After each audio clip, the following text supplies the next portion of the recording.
Hello, I'm Seamless, and today is Sunday, but I forgot to do a How to Baseline Friday, so now I'm doing one now. Today I decided to do something interesting. I'm bringing back an old trick that I talked about way back at How to Base 10, which was the idea of faking oscillator sync using FM and Citrus. And as a result, I made this bass.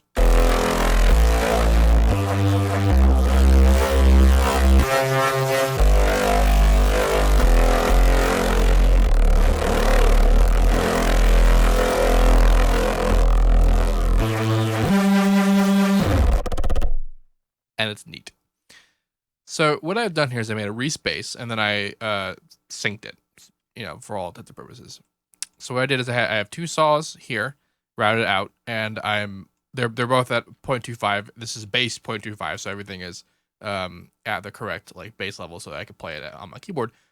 So I detuned it by 0.006 in pitch ratio. I also have two sine waves that are outputting the same pitches. This is to give a bit of a bass reinforcement, because without it, this is what it sounds like. That extra oomph in the low end accentuates the Reese wobble, because everything is being compressed and distorted into patcher, which we'll talk about in a second, and that the low end stacking up like that will crowd out the high frequency basses, except for when phase cancellation takes it away, which is what creates the Reese wobble in the first place.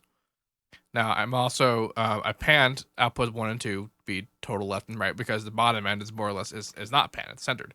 So that means that while left and right are going crazy, there's still just mono middle end. Anyway, and I'm also FMing 1 and 2 by operator 3. And I'm doing this by almost a saw wave. It's actually still kind of a triangle wave. It's a little bit askew. And then I also tension it a little bit and to create this little line here. I have to move the phase up a little bit just because it's not really super duper necessary, but I felt like it was cool. I'm controlling the volume of this oscillator with mod X, which is what's controlling the overall FM.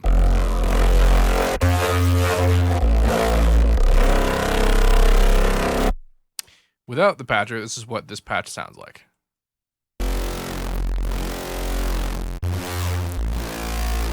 You might be thinking, well, that doesn't really sound like oscillator sync, and that's because of this tiny change in the waveform here. If I were to go to the just complete saw wave,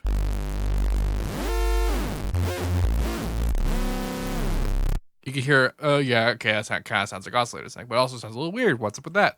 That's because the syncing oscillator is actually not lined up with any of the other oscillators, so it's a little bit off, and that creates interesting sort of timbre options. So I'm going to bring this back to where it was. It was a little bit of a triangle and some tension to create a little bit of an interesting texture.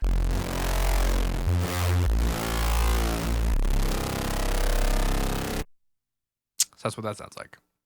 And then with the patcher.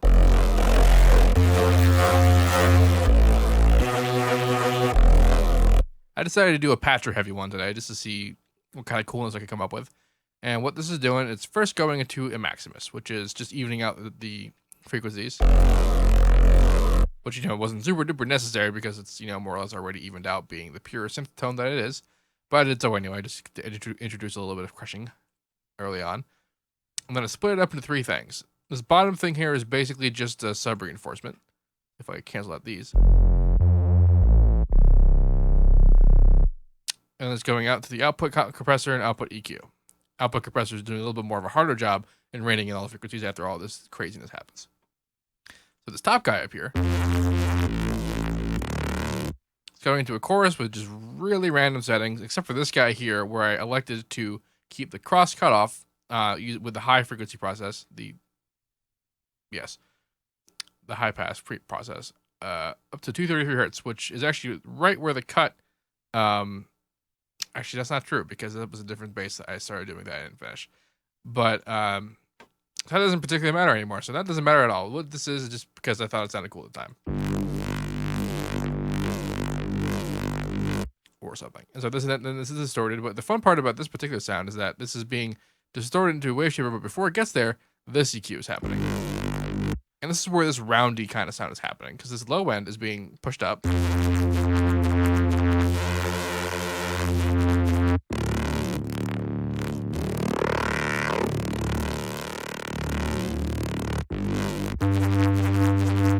That's accentuating the low end more before it goes into the distortion, which is making the Reese-ness of the sound a little bit more obvious. And an output EQ with some low end, but not all low end. I'm just EQing, just to fit the rest of everything else. And the rest of everything else is this guy. This guy's a little bit more crazy. So what I have here is this first EQ, which that's not it. This is this EQ. EQ6. So this is this guy. Interesting. What's EQ7? Is this EQ7? That's EQ3. So I guess I had the same idea with this guy. I wanted to accentuate the low end, the low mids, basically. I also brought down the high end a little bit. And now it's going straight into the next thing. It's also going to this guy. This guy is a crazy wave shaper. This is called Megativer. And it's an octaver, and then it's twice the normal octaver. And it makes very interesting sounds. I utilized this in another bass before. And I decided that I thought it would be cool to use it here. And it worked out pretty okay. Then I'm running it through a chorus, a flanger, and a flanges. And this is just because I wanted to make a mess. And boy, did I ever. So a mess was made. The settings I just basically dicked around with until I found something I thought was cool. It wasn't really any kind of like theory or understanding of what I was doing to get to where I was going. Except for the fact that I took the crossover of the flanges all the way up, which eliminates stereo interference. The same thing with the chorus. I got rid of all the stereo. I did that for every chorus that I have, because I want the stereo to be taken care of primarily by the panning of the original oscillators. Didn't want the effects to mess with that.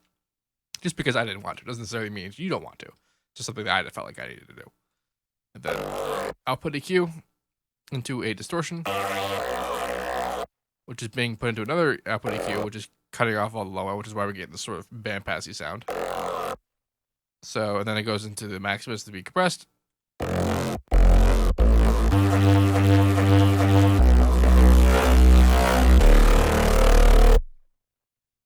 Which I'm doing a bunch of the double curve options.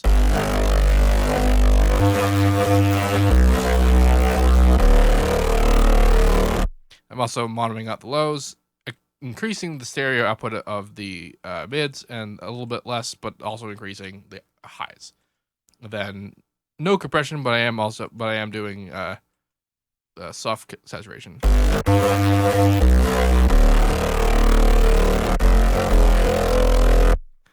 And that's more or less it.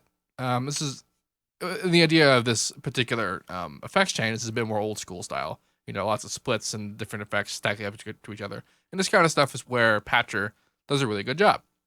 Because as you see, it takes up one insert in my effects chain, and I'm doing things that would take 4 effects chains, 4 or 5. Actually, it would take 6 effects chains, because it has to be input, then split into 3, split into a 4th for this other one, and then split into another one, so into the end here to be bust out. So this is why Patcher rules. This.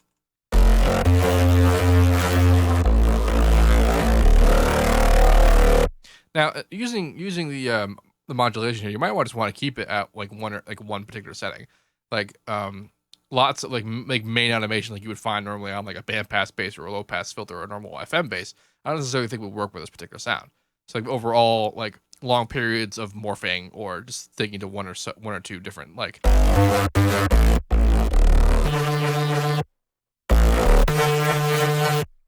it's just sort of a subtle character change more than just a primary modulation.